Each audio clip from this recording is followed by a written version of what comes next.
Hello there, BookTube. This is Aaron from Aaron Read a Book or Aaron Read a Book. I'm doing Friday reads that is going to be a combination of a little book haul and a Victober wrap up.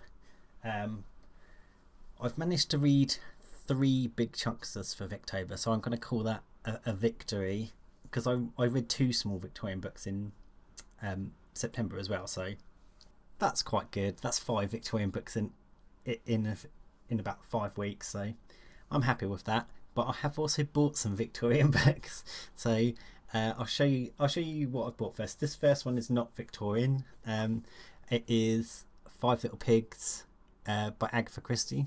Trying to get the shine off. I bought this because it's one I haven't read, and B, it's the FOMO book club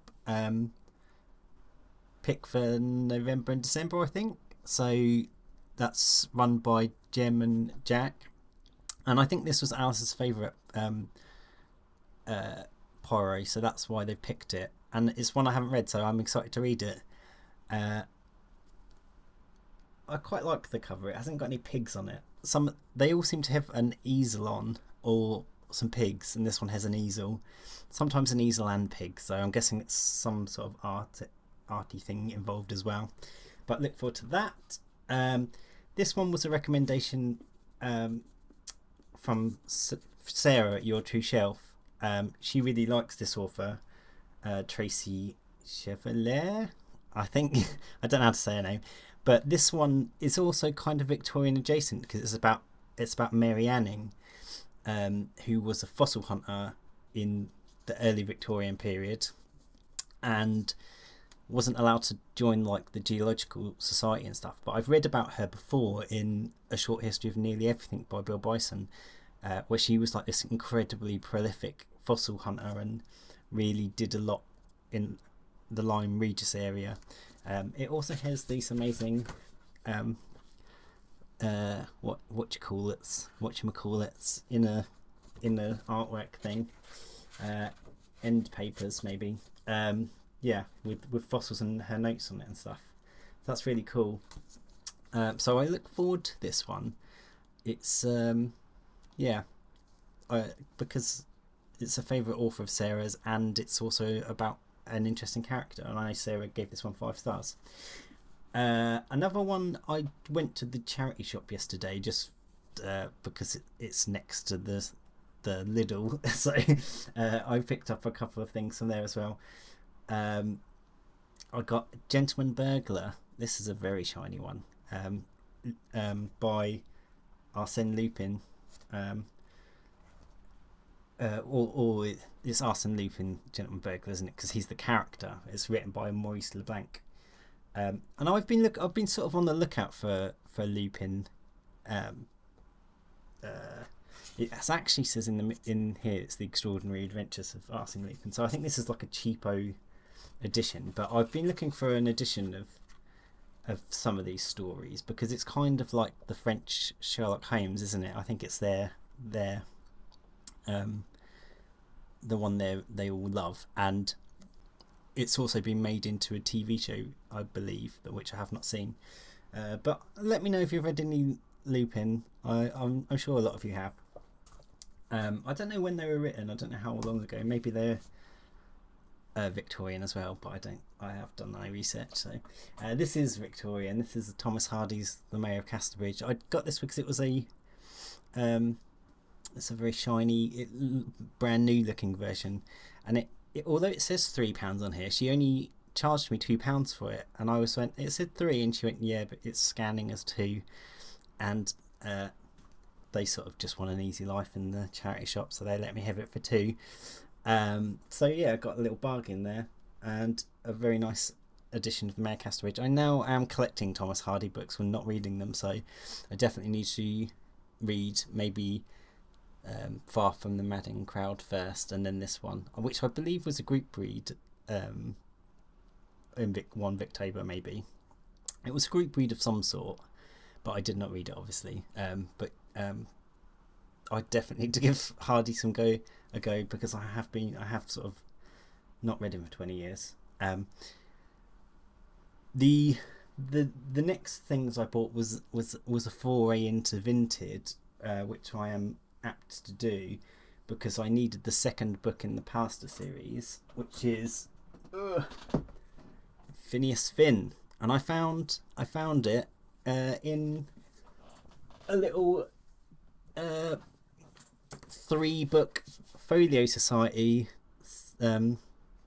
Someone was selling them on Vinted for £8 for all 3, so I couldn't resist that because folio editions are normally a bit expensive in secondhand shops. And these are the older school folios, but they're still really nice. I know Katie from Books and Things is collecting these ones as well, and they look like very brand new. Folio editions. The Irish Member always makes me laugh. It's got pictures in it, but they're really nice editions, and no one ever actually reads them, so they're always in really good condition. So yeah, not so good condition now. I've dropped it. I might actually read this edition and sort of break the non-reading of folio society editions rule. Because I don't have another edition. I only have it. Oh, I suppose I could get an e-copy. Anyway, on to what I read for Victober. We'll start on that subject. the first Palliser novel I read. It actually started falling apart on me, so I ended up reading the e-copy because all the pages have fallen out of this TV show adaptation edition. I loved this. I was a bit worried about starting on Palliser because I love Barsetshire so much, and I always get the feeling that Palliser is not as well loved, and some people don't like some of the series very much. I was speaking to my friend Jo Smith about this, and she said you kind of either like or dislike Phineas. So I think that because Phineas is the main character in a couple of the books, that could turn you against the series a bit. But this first one was brilliant. I loved it. It's basically it's all the things that Trollope does best, which is having a massive kind of feel to it with a big kind of cast of characters. But he also is so good at writing women, and this book really focuses on 3 different women, and it focuses on 3 different women in different stages of marriage. So we have Alice, who is the person that Trollope is asking us to forgive, and she is not married, but she is engaged to a nice man, a good man, who she feels that she's kind of not good enough for. And quite early on in the book, she rejects his marriage, or jilts him, I suppose, but not at the altar, but breaks off the marriage. So it's not really a spoiler, but it happens quite early on. We also follow another character who is Alice's cousin, who I won't say a lot about because she is part of the Barchester Chronicles, so any information I give about her might be minor spoilers in Barchester, and I don't want to do that. But she is my favourite character, so it's quite hard not to speak about her. But she's like she's a married character, and she has problems with her marriage because she's in love with a man who she was engaged to before she got married, but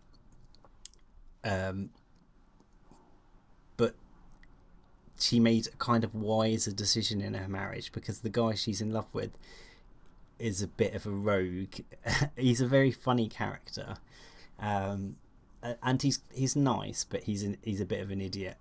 But she was in love with this guy and he had no money, and she married a more powerful person who is a much better prospect, but she's sort of unhappy in her marriage. And then the third woman we follow is a woman called Mrs. Green now, who's also kind of the aunt of Alice and Kate, who's another character in it, who's friends of Alice and is is whose brother is one of the main characters as well. So you have these three women. Mrs. Green now is recently divorced, so she's in a different state of, not recently divorced, sorry, recently widowed. So she's in a different state of marriage. Also, she married for money and made a lot of money, and as a widow is very sought after. And this might be the book with the most proposals in it, because there's two characters that are constantly trying to propose to Mrs. Green now, and she's rejecting them and trying to get them to marry her niece instead, but they're not interested. They want her and her money, and it's a very funny subplot. And this is like a big it's one of these big Trollope novels where there's lots of storylines going on and they all kind of converge and come together, and it's brilliant. A really funny one as well, and I loved like the resolution of it all and how it all worked out and everything. So I really highly recommend this one. I would recommend reading all of the Barchester ones first, but I'm very happy that this first one is a great start to the series. Next up we have George Eliot, Adam Bede, which is George Eliot's first novel, and I looked this up and I discovered she was 40 when she wrote this, which is good because it still gives us sort of 39-year-olds hope that we might become famous novelists in the next year. But yeah, I was surprised that she was that age, because when you think of like the Brontes were all dead by the time they were 40. Well, they never made 40, so it's quite a late age to have your first novel. But yeah, so I was interested to see. Obviously, I've read Middlemarch before, and I've read Silas Marner as well, which were later on in her career. And I was sort of curious to see if her powers were still there in her first book, and I'm happy to say they are. She still her use of the English language on a sentence by sentence level is as good as anyone I've ever read, even in this first book. So it was going to be a very pleasant experience, kind of no matter the characters or the storyline for me. But I did also really enjoy the storyline and the characters, and it's kind of like Silas Marner was. It also has miniature aspects of Middlemarch in it, where you do kind of get to meet quite a few little people in this village and get to know them a bit, but it's not in the grand scale of Middlemarch. It's a much smaller story, and much more focused on one or two storylines. And the main storyline is it's kind of weird that it's called Adam Bede in a way, because he's not really the main character in a way. It focuses on Adam and his brother Seth, and they are both interested in girls in the village. One called Hetty, who is the younger orphaned cousin of the Poyser family, I think they're called, and she's just a local girl who is very good looking, and everyone in the village thinks she's like the most beautiful person they've ever seen. And Seth is in love with a Methodist preacher called Dinah, and Dinah I actually had to look up Methodism and what it was about, and it was kind of interesting to learn the history of it. But this is set just after, like 8 years after the death of the founder of Methodism, so it's still quite a fresh thing. And it was known for women to go out into the fields and preach and things. They didn't use churches, and they preached a lot to the working class. So that's an interesting aspect of the novel as well.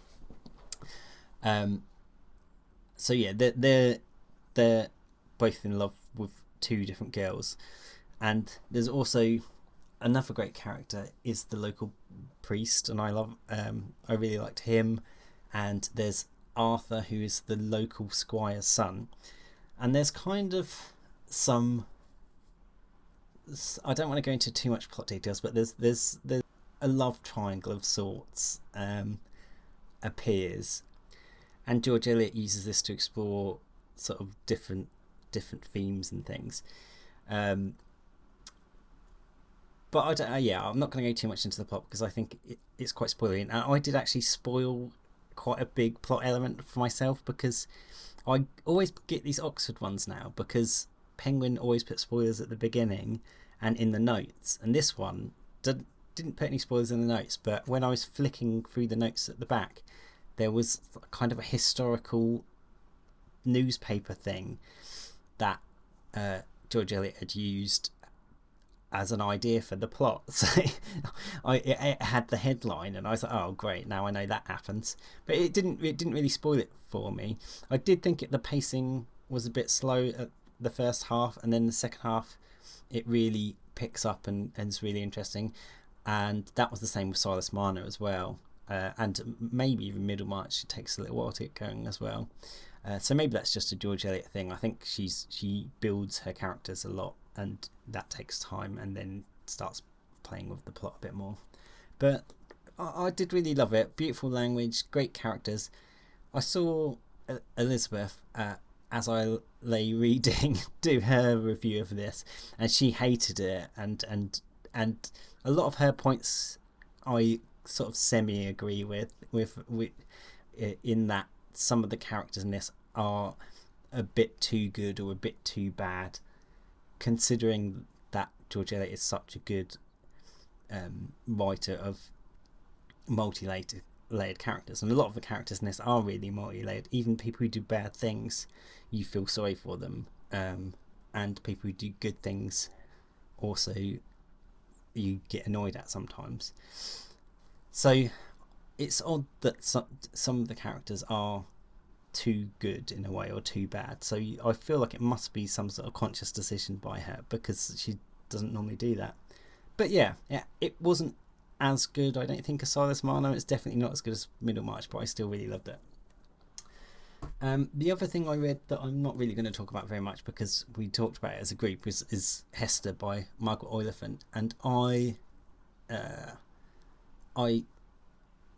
really enjoyed this. I think it suffered a little bit for me in that I was reading Can You Forgive Her at the same time, and I'm such a big Trollope fan that I would be wanting to read the Trollope more than this generally, but I still had a really good time with it, and it was fun seeing everyone discuss it and stuff on Discord and on different videos. I didn't like the vibe of this as much as the other two Margaret Oliphant books I read last month, and I think it's because the Chronicles of Carlingford are a bit lighter, and I think she's quite well known for her comedies, whereas Hester's one of her more serious ones. But it was good fun. I would recommend reading it. Especially some really interesting themes in it, especially sort of powerful women and stuff. So that was good. I'm probably not going to start anything else because it's the end of the month, and I've just started this book because I've read 1,800 pages of Victorian stuff, so I think it's time to get back to some sci-fi or something. So I've got The Many-Coloured Land by Julian Mayth, and this is a series about time travel and going back to the Pliocene era. Very sci-fi because there's elements of the future in it as well. It starts in the future and then goes back to the past. So a lot of fun so far. We'll see how it goes. So that's my little book haul and Victober wrap up. It kind of all wrapped up into Friday reads. Let me know what you read, BookTube. Do you like Can You Forgive Her? Do you love or hate Adam Bede? And did you enjoy Hester? Let me know down below. If you've read any of the books that I bought as well, it would be good to know what you think of those. Have a good one, BookTube. Bye.